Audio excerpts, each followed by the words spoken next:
him of his leprosy? Therefore, please consider and see how he seeks a quarrel with me. That king knew he had no supernatural ability.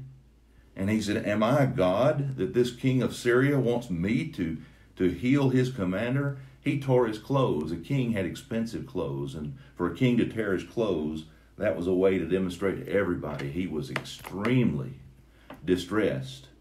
So it was, verse 8, when Elisha, the man of God, heard that the king of Israel had torn his clothes, that he sent to the king, saying, why have you torn your clothes? Please, let Naaman come to me, and he shall know that there is a prophet in Israel. Then Naaman went with his horses and chariot, and he stood at the door of the house of Elisha. Now imagine the scene.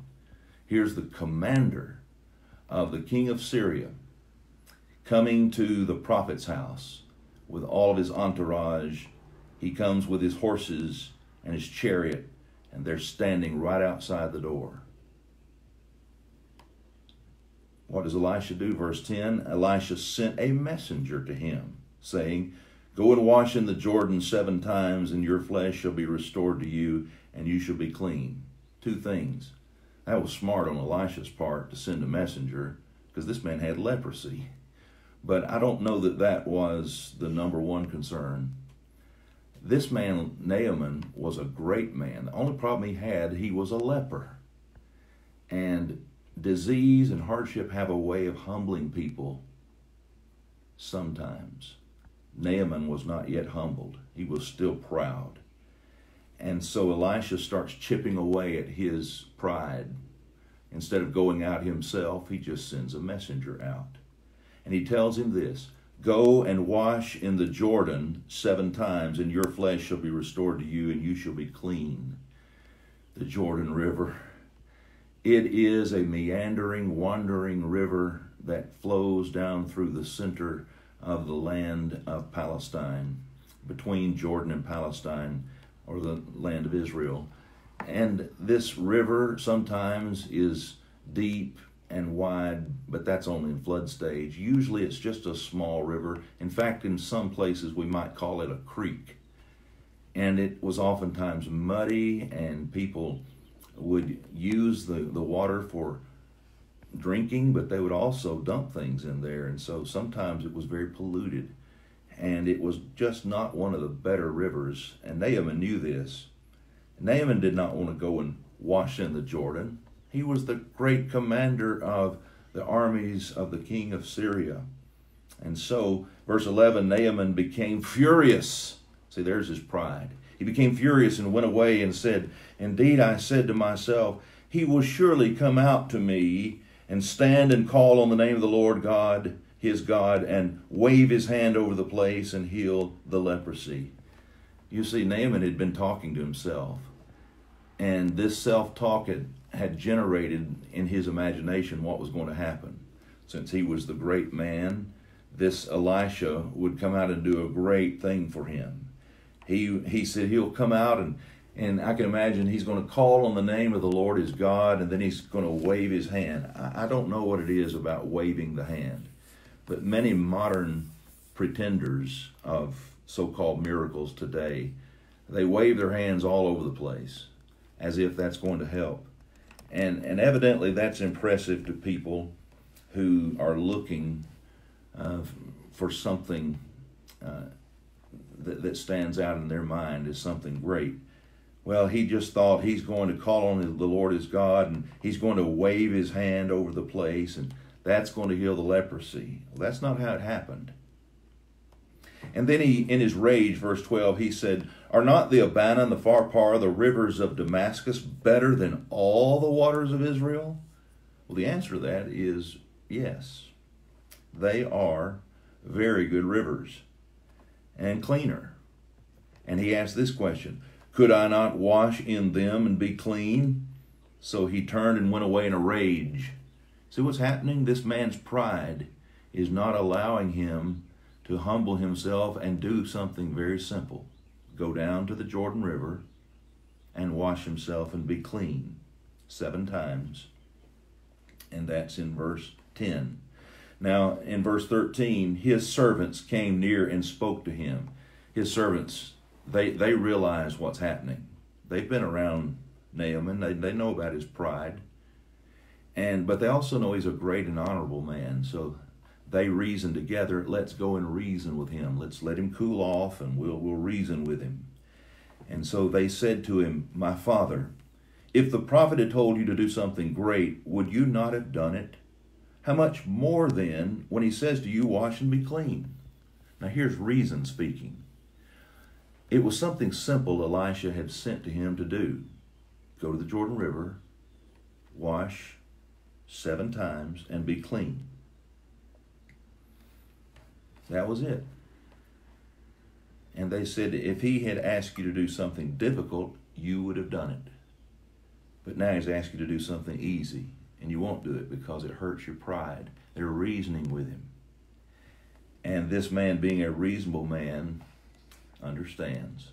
He humbles himself. Verse 14, so he went down and dipped 7 times in the Jordan, according to the saying of the man of God. And his flesh was restored like the flesh of a little child, and he was clean. Now here's an amazing verse, verse 14. Through humility, this man obeyed the prophet who was the man of God. He did things according to the saying of the man of God. He didn't try to change it. He didn't go down and say, I'm going to do it 5 times. I don't think 7 times is necessary. He didn't go down and say, I'm going to do it 13 times, just to change what the man of God said, so he could show that he was in control. No, this man, who was used to commanding others, humbled himself and obeyed the prophet. And he went down and he dipped himself 1 time, 2 times, 3 times, still a leper. 4 times, 5 times, still a leper. 6 times, he still has his leprosy. And he dips himself 1 more time. And after 7 times, the miracle happens. His flesh is restored like the flesh of a little child, and he was clean. Verse 15, then he returned to the man of God, and he said, or he and all his aides, and came and stood before him, and he said, indeed, now I know that there's no God in all the earth except in Israel. Now therefore, please take a gift from your servant. He's brought all this money, millions of dollars as we would calculate it today. And he wants the prophet to take something. I mean, he's been cured of an incurable disease because of the miracle that God had provided. Please take a gift from your servant. And notice the humility. Naaman is saying, I'm your servant, Elisha. Verse 16, but he said, as the Lord lives, this is Elisha, as the Lord lives before whom I stand, I will receive nothing. And he urged him to take it. But Elisha refused. Naaman wanted him to take it, but he said, no, I will receive nothing. This shows that Elisha knows that Elisha didn't cure him. Why should Elisha receive something when it was God all along? And Naaman needs to understand that this was the power of God, not Elisha. And so Elisha refuses to take a gift. Verse 17, so Naaman said, then if not, please let your servant be given 2 mule loads of earth, for your servant will no longer offer either burnt offerings or sacrifice to other gods, but to the Lord. Naaman has been converted from worshiping the god of the Syrians, Rimmon. And he is now going to worship the Lord of Elisha, Jehovah. Verse 18, yet in this thing may the Lord pardon your servant when my master, that's the king of Syria, goes into the temple of Rimmon to worship there, and he leans on my hand, and I bow down in the temple of Rimmon. When I bow down in the temple of Rimmon, may the Lord please pardon your servant in this thing. He's under the command of the king, and he doesn't want to be condemned because he's serving the king of Syria, but he knows who the true and living God is, and he wants a pardon. So verse 19, Elisha said to him, "Go in peace." So he departed from him a short distance. That's supposed to be the end of the story. This is supposed to be the time when God's prophet has healed the commander of the armies of Syria of an incurable disease. Imagine if someone had the power to cure COVID-19 and they could eradicate the earth from this terrible plague that we're dealing with. Well, that should be the end of the story. To God be the glory. But no. Verse 20, Elisha has a servant called Gehazi. But Gehazi, the servant of Elisha, the man of God, said, "Look, my master has spared Naaman this Syrian, while not receiving from his hands what he brought. But as the Lord lives, I will run after him and take something from him." Gehazi is a greedy servant. He's working for the poor prophet Elisha, and perhaps he's had to sacrifice along with the prophet. And here's this commander showing up with all this gold and all this silver and all these beautiful clothes. And Elisha doesn't want to receive anything because he wants to give all the glory to God.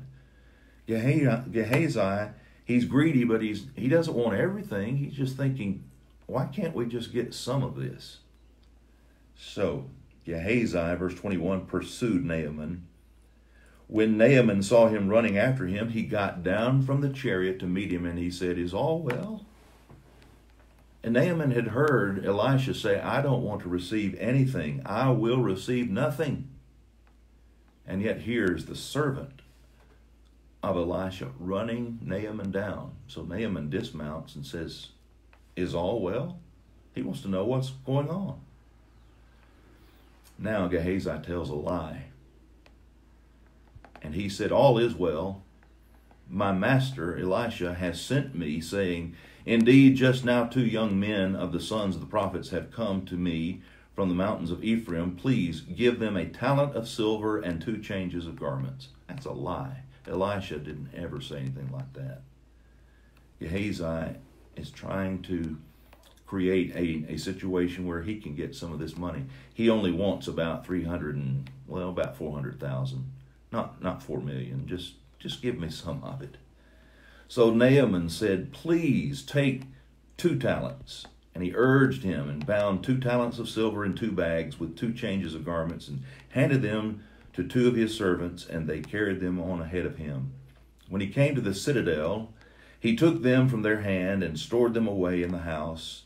Then he let the men go, and they departed. So Gehazi thinks that's the end of it.